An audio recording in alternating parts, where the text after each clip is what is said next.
আমরা ঈশ্বরের পুজো দেওয়ার জন্য বিভিন্ন মঠে মন্দিরে যাই এবং সেখানে পুজো দিই, কিন্তু সেই মন্দিরে বিগ্রহের মধ্যেই কি ঈশ্বর থাকেন, নাকি তিনি সর্বত্র বিরাজমান? তিনি আমার আপনার সবার মধ্যেই বিরাজ করেন। তো সেই রকম একটি কবিতা রবীন্দ্রনাথ ঠাকুরের ধুলা মন্দির আজ আমরা শুনব। ভজন পূজন সাধন আরাধনা সমস্ত থাক পড়ে, রুদ্ধ দ্বারে দেবালয়ের কোণে কেন আছিস ওরে? অন্ধকারে লুকিয়ে আপন মনে কাহারে তুই খুঁজিস সঙ্গোপনে? নয়ন মেলে দেখ দেখি দুই চেয়ে, দেবতা নাই ঘরে।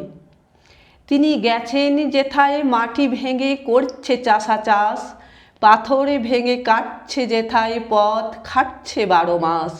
রৌদ্র জলে আছেন সবার সাথে, ধুলা তাহারে লেগেছে 2 হাতে।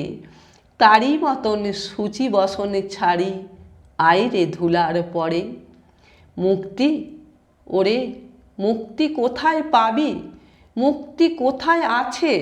আপনি প্রভু সৃষ্টি বাঁধন পরে বাঁধা সবার কাছে।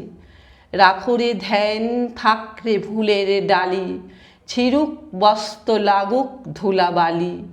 কর্মযোগে তার সাথে এক হয়ে ঘর্ম পড়ুক ঝরে।